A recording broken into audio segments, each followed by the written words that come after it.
and that's having a ripple effect on our economy. You know, the timber business is very big in South Arkansas. No one knows that more than I do. We lost potlatch released in May.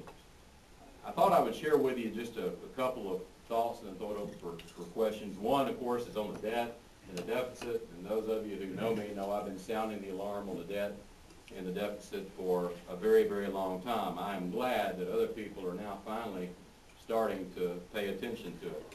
There are some that want you to believe that we got in this mess in the last 3 years. Most of you know better. It took George Washington through Jimmy Carter to put this country $1 trillion in debt. We've added the other 13 trillion, not in the last 3 years, but we have added it since 1981, and it's reaching a point that's unsustainable for our country and for our people and certainly for our children and our grandchildren. And I'm proud to help lead. I coach here the fiscally conservative Democratic Blue Dog Coalition, and we've developed a blueprint for fiscal reform. There's 15 steps to it. We've also established benchmarks for fiscal reform, calling for $4 trillion in cuts to current spending over the next 10 years. We don't have time to go through every detail of that, but if you're interested, my website is ross.house.gov, and you can read all about my blueprint for fiscal reform at ross.house.gov. The fact is we cannot cut our way out of this problem, and we cannot tax our way out of this problem. Part of it is going to have to be addressed with economic growth, which is why I think it's so important that we get this economy, keep it moving in the right direction, and hopefully get us back to where we were so we can expand and grow from there. Here's what I mean by that. You know, you watch any, you pick your own poison, any cable TV show or talk radio show, they'll talk about, well, this is a waste and should be cut, and it should. But that alone will not solve our problem, whether it's this or that. The fact is that if all we did this year as a government was fund Social Security and Medicare and Medicaid and defense, and of course pay interest on the debt we already got, and just abolish the rest of the government, and I don't know, sell the Capitol to Donald Trump or something. If literally that's all we did this year with those 4 things and abolish the rest of the federal government, no student loans, no Pell Grants for SAU or any other college in America. Folks, we would still deficit spend nearly $500 billion this year if that's all we did. And so we can't cut our way out of this. In this new Congress, all these folks got elected talking about how they were going to go to Washington and cut spending. And, they almost shut the government down over all that stuff. And the fact is that they almost shut the government down over $30 billion. So these folks ran for Congress talking about how they were going to solve this problem. They got up there. And now, thanks to them, instead of having a $1.5 trillion deficit this year, we've got it whittled down to $1.497 trillion this year. We almost shut the government down over that. And I voted for the cuts. And I voted, in fact, to go back to 2008 spending levels. If you think government spending's increased under President Obama, let's go back to what they were under President Bush. I voted to go back to 2008 spending levels. I, of course, voted to extend the Bush tax cuts. I voted for the Bush tax cuts when we put them in place, and I voted to extend them because I think it would be a mistake to raise anyone's taxes in this economic recovery. And it is getting better, not nearly fast enough for me or anyone else, but a lot of people have a short memory. The fact is, in the last quarter of 2008, under President Bush, we were losing 750,000 jobs a month. Stock market crashed at about 6,000 points.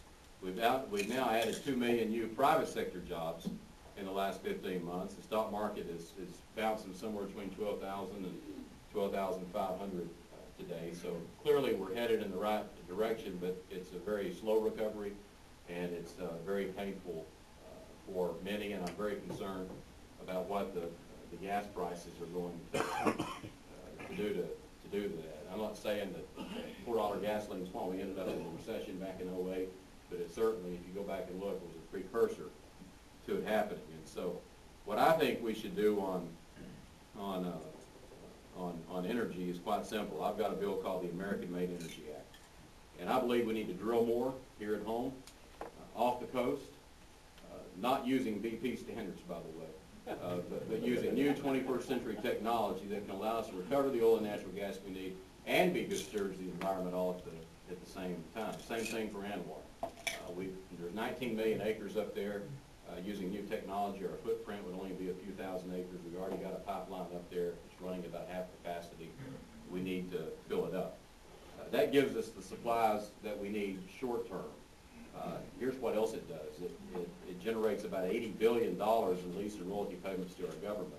And we can use that to make a let's go to the moon size investment in growing a new generation of energy innovators and get a lot of these new promising energy ideas out of the science lab and into the marketplace.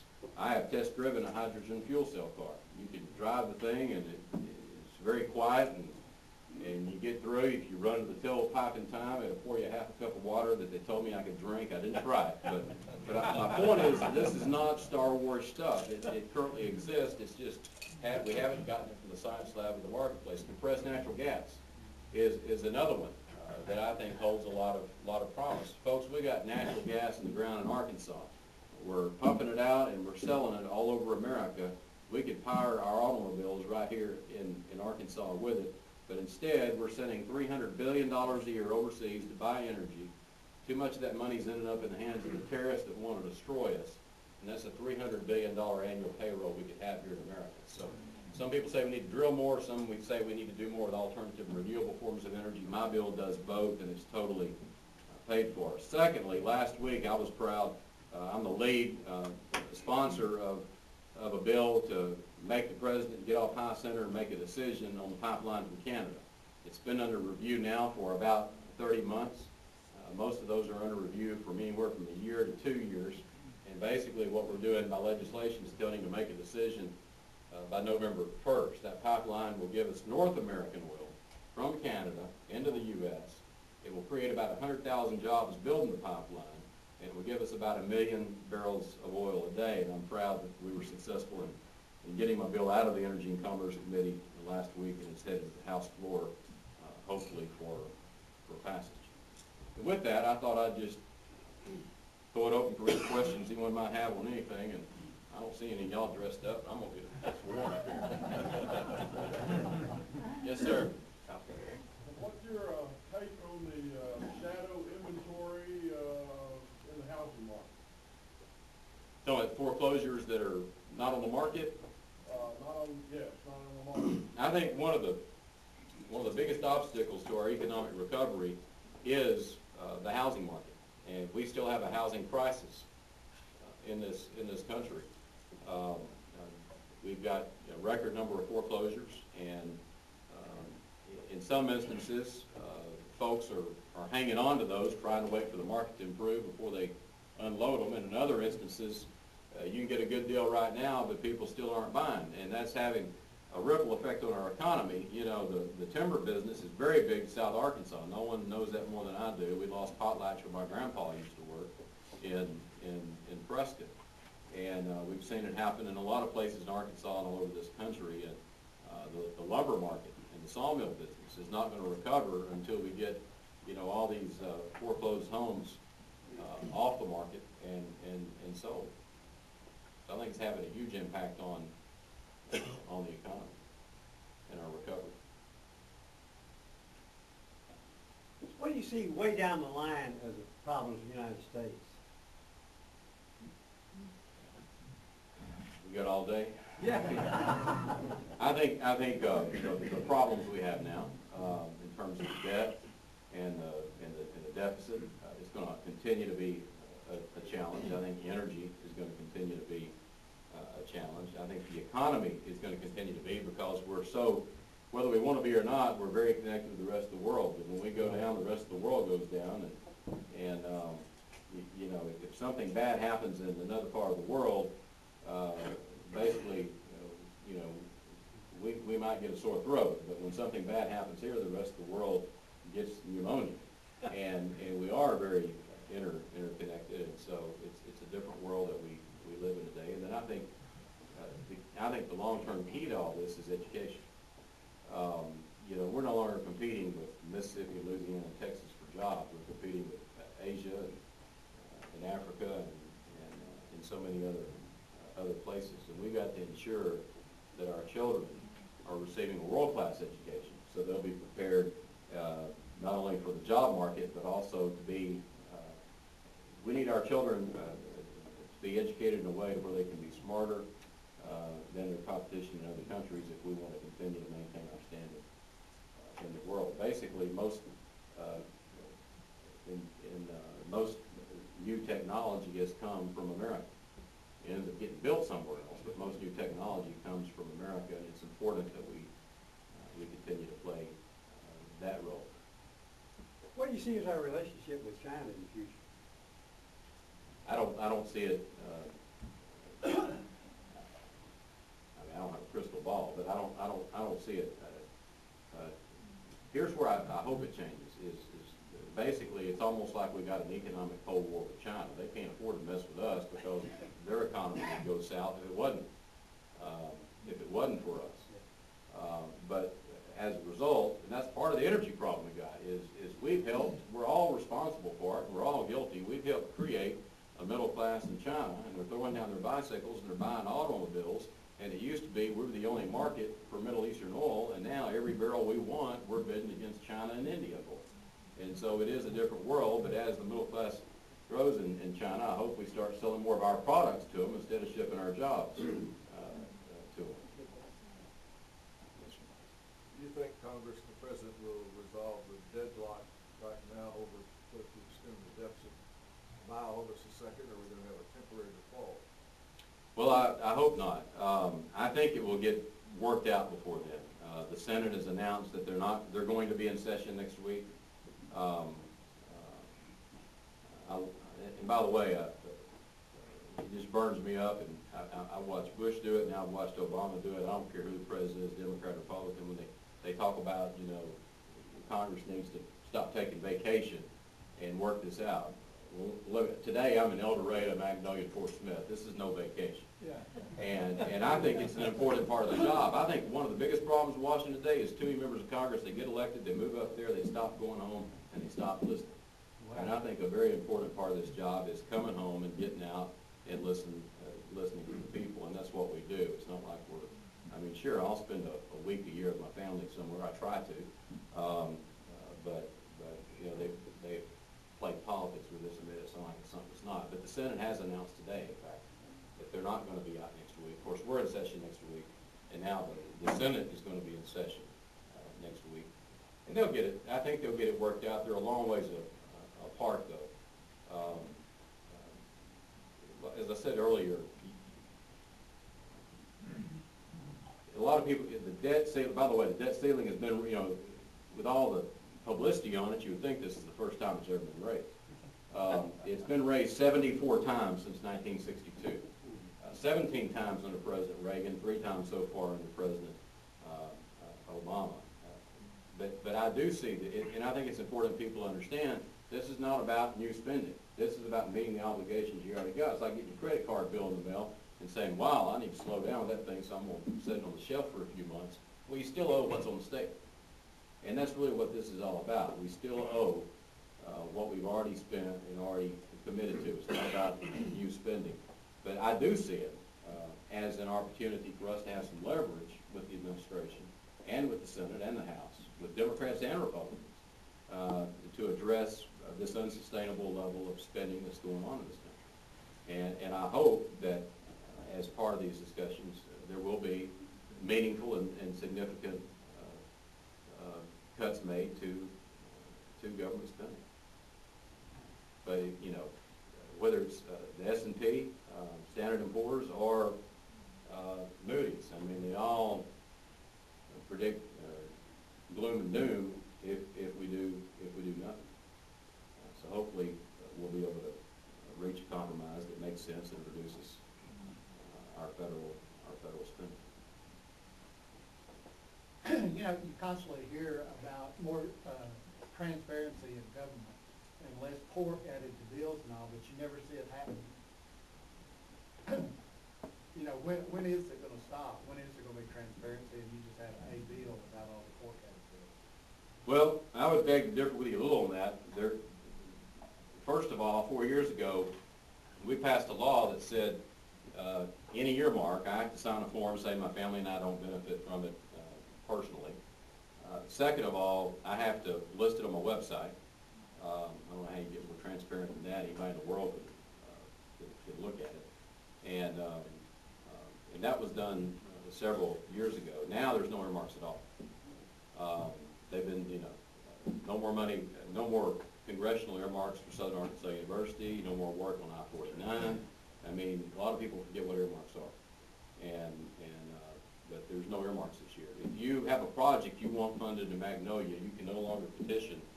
Well, I guess you could petition your member of Congress, but you're wasting your time, because the way the system now works, there's no congressional earmarks.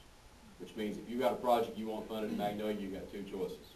You can go to 1600 Pennsylvania Avenue and get yourself a meeting with the president and make your case, or go to the director of the Office of Management and Budget, OMB, and try to, either one to get it included in the budget for the year, but there's no more congressional earmarks. Well, there's some bad ones, sure. Do I think some of the things that we've done at Southern Arkansas University and finishing I-49 is important? Absolutely. And like everything else Congress does, whenever we react, we overreact, in my opinion. Here and then, yes, sir. Been enjoying our little meeting today, and I just wondered if it would be all right to call you by your first name. I would hope you would. I'll work for you. Yeah, so your first name, it says Mike. here is Han. What? I don't know. That's something Rotary Club did, it ain't mine. I guess my first name would be The. Yeah. Do you have a question, or is that it? Oh, no. Yeah, you need to talk to Rotary Club about that. That ain't my deal. Yes, ma'am. And then, yes, sir. You're talking about two major costs in the budget, is military and healthcare. What possibly can be the answer? Well, there was a time when cutting defense spending, if you did it, the other side would say you're unpatriotic or whatever. I think people are beyond that now. I think people recognize that, like any federal agency, there is waste, fraud, and abuse, even within the Department of Defense. I mean, and there are so many contracts, they're having difficulty figuring out how many private contractors actually work for the Pentagon. And I can tell you this, that I think doing away with the waste, fraud, and abuse within the Pentagon, I can't think of a better way to serve and support our men and women in uniform, because that ensures that they do have the funding for the resources and equipment and training they need to do their job as safely as possible for them and their family. So I think that is, and even Secretary Gates has said there's places to cut. So I think that's something that is on the table with both parties, and I think it's something that hopefully will get worked out. Healthcare is a much bigger and more complicated issue. The biggest, that healthcare bill last in 2009, that the majority of the people in my district were adamantly opposed to. I'm not sure how many of them read all 2,000 pages, but they were all adamantly opposed to it, and so was I. I voted against it in 2009, I voted against it in 2010, I was one of 3 Democrats to vote to repeal it in 2011, and yet last year some folks actually believe that I voted for the thing. And a few people got tricked into voting one way or the other based on that. Most people studied the issue and understood the truth and didn't fall for that, but some people certainly did. But I always said that we've got to do something on health care, but we need common sense health care reform. It's what we need. And everybody was worked up, right? There was going to be some kind of government-run health care. Well, that's the problem. The fact is, half the people in America already own government-run health care. That's what's breaking us financially as a country right now. Health care costs are growing at twice the rate of inflation. And whether it be Medicare, Medicaid, veterans health care, or federal employee, retired federal employee health care, it's a huge part of our budget, and we've got to find ways to get health care costs to stop growing at twice the rate of inflation. One way I think we can do that is through the administrative process. Banks used to spend a lot of money on the administrative side. Now it's a very small percentage of their business. Healthcare, it still consumes, as much as 30–40% of every healthcare dollar. Has nothing to do with providing care. It's got to do with pushing paper. And that's an example of the kind of things that I think that we can do something about while protecting the healthcare system that we have today, which includes everybody's ability to go out and buy health insurance on the private market. But some ideas I have in what's driving some of the problems that we have here. That's two things. Both have to do with a way for the country to save some money. And one is, do you see any chance of changing the income tax law to a fair tax, a flat tax, reduce the cost of IRS and everybody pay a fair share? And secondly, why do we keep borrowing money to fund the IMF, United Nations, and foreign aid to companies you can't buy free? Yeah. You just can't. And that's what we seem to be trying to do, and we're doing it with borrowed money. I think that ought to be looked at, both of us. On tax reform, I think there's going to be discussion about tax reform, maybe as part of the negotiations on the debt ceiling. There's a loophole in one tax law that allows people to accelerate depreciation on corporate jets, which I don't think makes a lot of sense. It only saves us $3 billion a year, but that's $3 billion a year. If we have to make a decision between kicking seniors out of nursing home on Medicaid or doing away with a subsidy for corporate jets, I think most people would say, well, do away with the subsidy for corporate jets. There's going to be some tax reforms looked at. In terms of the overall system, you know, something needs to be done. I mean, I think I'm fairly educated. I'm a member of Congress to help write these laws, and yet I got to hire a CPA to do my taxes every year. And when I drop it off at his office in an envelope, it's a crapshoot. I don't know if I'm going to write a check that year or get one back. And most people in this room are the same way. I mean, it ought to not be that complicated. And there ought to be a way to do it. Now, some people propose just a national 25, 30-cent sales tax on everything you buy nationally. I think that would be I think it would be a mistake to experiment with that in the current economy that we have, because you're talking about cars and tractors and farm implements, and you're talking about buying a house. I mean, the people that want to do that national sales tax and do it with income tax, it's on everything, folks. As it's been, to make it work, you have to do everything. And I think, as fragile as the economy is right now, most people can't afford to buy a house now if you're going to put a 30% national sales tax on it. Obviously, the housing crisis we've got now would be much worse in my opinion. It sounds good the way some people present it, but I do believe we need tax reform to where people have a better understanding of what they're paying and a system that's not so complicated. On the other, you know, all I can tell you is that I'm not defending it. We're the leader of the free world, and I think foreign aid's like everything else. Everybody wants me to cut government spending, but they don't want me to cut their part. And the same thing with, you know, everybody wants to do it with foreign aid, but then you start talking about no aid to Israel. People say, well, I didn't mean Israel. I mean, you know, so as leader of the free world, I think we have a responsibility to our allies, but I think I can tell you I'm against giving a dime to any country that does not support the United States of America. Now, having said all that, the fact is we'll spend more money in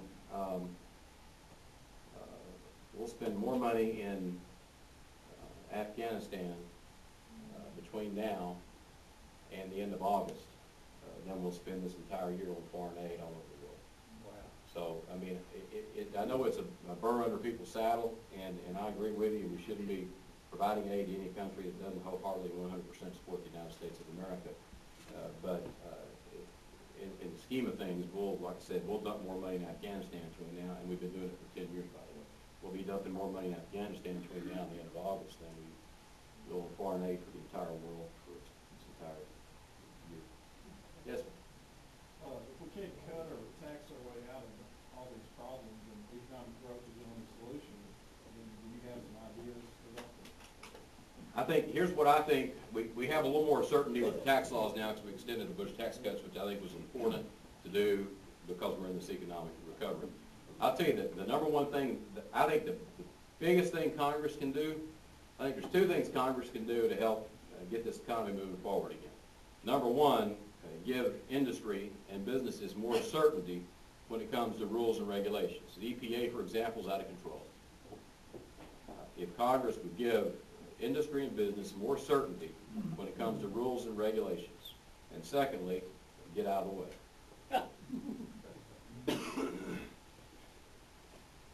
What about incentives, like countries like Singapore offers a lot of incentives to new business, where they offer grants for new business startups and that sort of thing? Well, I mean, again, everybody wants to cut spending except for their part. And when you talk about it, providing a tax incentive to a business, then that's increasing, it may not be increasing spending, it's increasing our deficit. And I mean, look, a lot of people don't know this or don't want to know it or whatever. Let's be fair here. I mean, Medicare Part D, which has been good, except for seniors, but not a dime of that was paid for. That was under the last president. And before this health care bill, it was the largest socialized expansion of health care in this country in 40 years. Not a dime of it was paid for. The Bush tax cuts, not paid for. You take, and I voted for them, okay? But I'm just making my point. And that is, if you took the expansion of Medicare Part D and the Bush tax cuts, and if those didn't exist today, the deficit would not be 1.5 trillion this year. It'd be about 700 billion this year. We literally cut it in half. So, the lesson to that is if we're going to do things, we either got to do one of two things. We either have to, if we're going to cut something, then if we're going to cut revenue, we have to cut spending.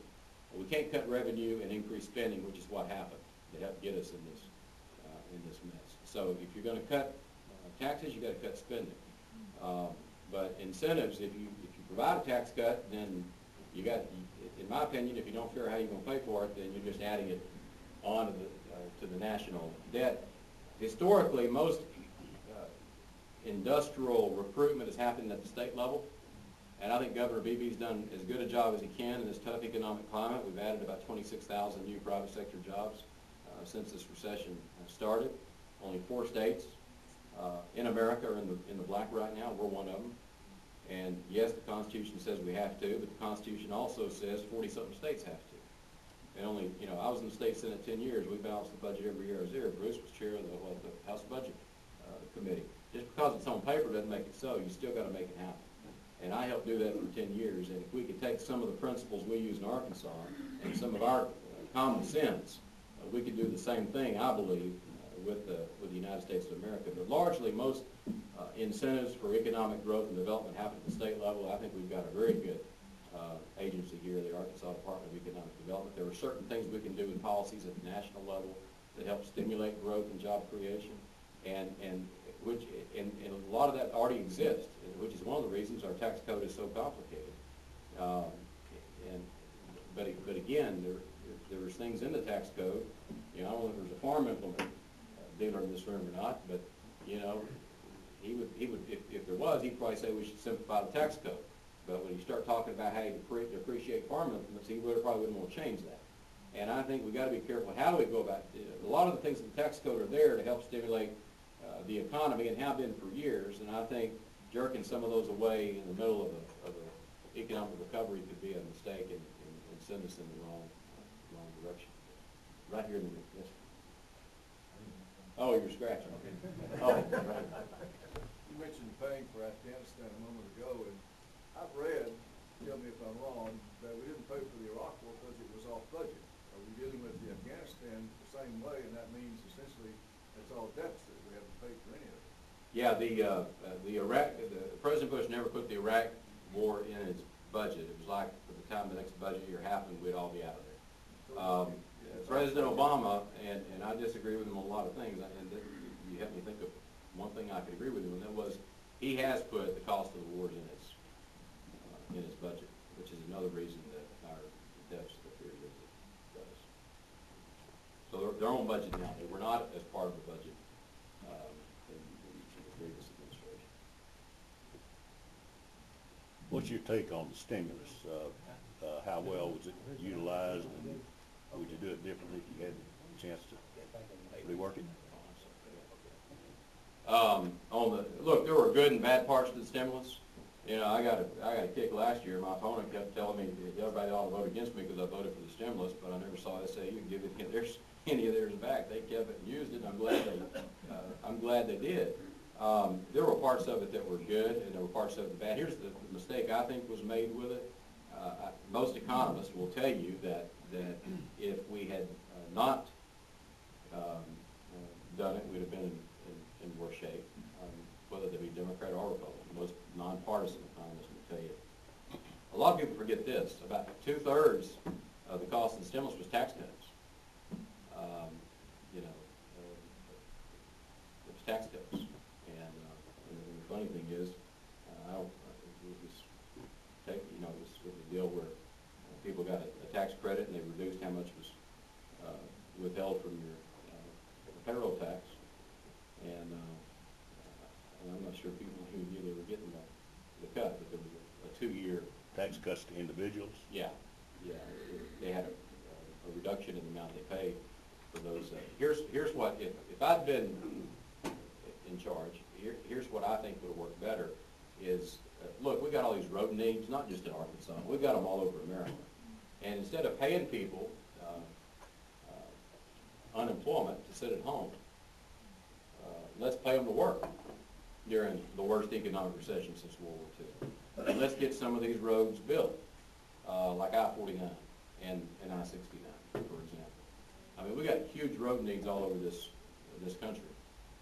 Arkansas's got $19 billion in road needs for the next 10 years and $4 billion to do it with. And that's just on existing roads. So when you got that kind of discrepancy on just maintaining your existing roads, what does that say about the future of these other roads that can create not only jobs while you build them, but economic opportunities that could follow as a result of it? So that's what I would have preferred. The argument was that it needed to be something that would be fast and immediate, and some of these road projects you fund them today and you don't actually turn dirt for 5 years. And I understand that, and that was part of the challenge with that. But Wasn't that highway business originally one of the big items? the what? One of the big items in the stimulus, wasn't the highway funding to be one of the big? Yeah, and it was. And it was. Most highway contractors will tell you that, a lot of them will tell you they wouldn't be in business today if it wasn't for the stimulus. A lot of colleges would tell you if it wasn't for the stimulus, they'd have had to lay off teachers and raise tuition rates. There were, in some of the work that went on in the public schools in terms of making them more energy efficient, that means that those public schools will be paying less for utilities and can spend more on the children's education from now on. So, I mean, there were some good things, and of course, anything like that, you can pick out a few bad things that were just stupid, and I don't defend them. I agree totally that they were stupid. Hey, Joe? Is there any way of getting FEMA back in standards for James Lee Witt left that? I hope. They've gotten a pretty good report on what they did, and as I understand it, on Joplin. And we finally got those trailer houses out of Hope. And I'd like to think that maybe things are headed in the right direction, and that a lot of lessons were learned from Hurricane Katrina. I hope. But you're right. You want to look at a FEMA that worked. Look at James Lee Witt's FEMA. You're absolutely right. It's good to see you today. We talk about highways. When you come into your hometown of Prescott, there's a little bypass that makes a little circle. And I can go through Prescott quickly just going the other way. Well, that's If there's not a train. Yeah. Yeah. No, that wasn't stimulus. That was actually an earmark, much smaller than some of the ones I've gotten from Magnolia, by the way. And it was like in 2004, 2005. That's what I was talking about. Time you do all these land acquisition, environmental studies, and all that, it takes a while. And I'll tell you why I did that. You really should try it. It's actually pretty fast. I've tried. Yeah, you don't like it. Okay. It didn't Well, make sense to me. hopefully next time you go through town, there'll be a train, and then you'll rethink it. We were the biggest town between Dallas, and you can look it up, we were the biggest town between Dallas and Memphis that didn't have an underpass or overpass. Even Durden had one. Ambulances and fire trucks have had to wait, and people have died in the past. And a lot of young children, including a dear friend of mine that I go to church with, he lost both of his kids at one of those crossings. And I figured if I didn't get it done, it would never get done. That's what I'm doing. Are there plans to continue it to the interstate? bypass now, it's just an overpass. It could become a bypass to the interstate. Problem is, Preston Small, the federal, they're not gonna give them a third exit, so we'd have to connect into one of those exits that are already out there. And it could be extended on and become a bypass, instead of just being an overpass, it could become a bypass that would shoot you out to the interstate. Then all y'all probably like it a lot more. I thought y'all liked it, huh? Speaking of earmarks, I know you mentioned they're not available anymore, but is it true that Magnolia is the largest city in the state that does not have a four-lane access to an interstate?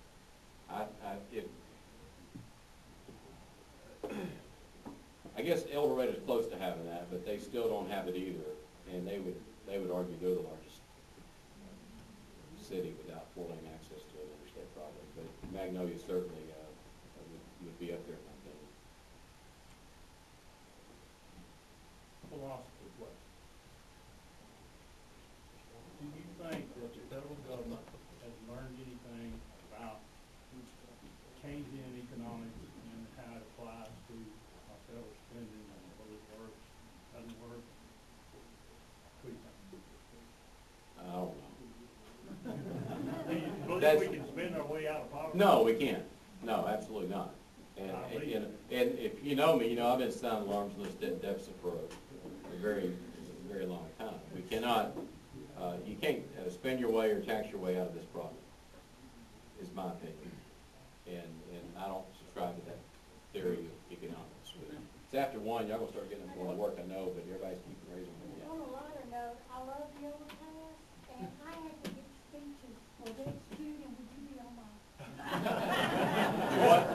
I said, I'm the chairman of the program next June, and I was just wondering if you would come there and June and take my slide. Just let you know. I'll try. Another Yeah. question, you have any thoughts about running for governor? Me? I don't know. You know, I mean, I've heard that and I've been encouraged and, I mean, look, BB is 7 months into a 4-year term and I think he's doing a good job and I think we need to let him be governor. I mean, there's plenty of time to worry about that at some point down the road. I was in the state senate 10 years. I'm a 5th generation Arkansan. I love this state. And there's nothing I'd like more than to help lead this state at some point in the future. Will it be 2014? I honestly don't know. I mean, I hadn't thought about it seriously enough yet to where my family and I, we haven't like sit down and really thought through this or anything. I mean, I'm sure we will at some point in the future. All I know right now is I'm going to do the best job I can at representing you in Congress.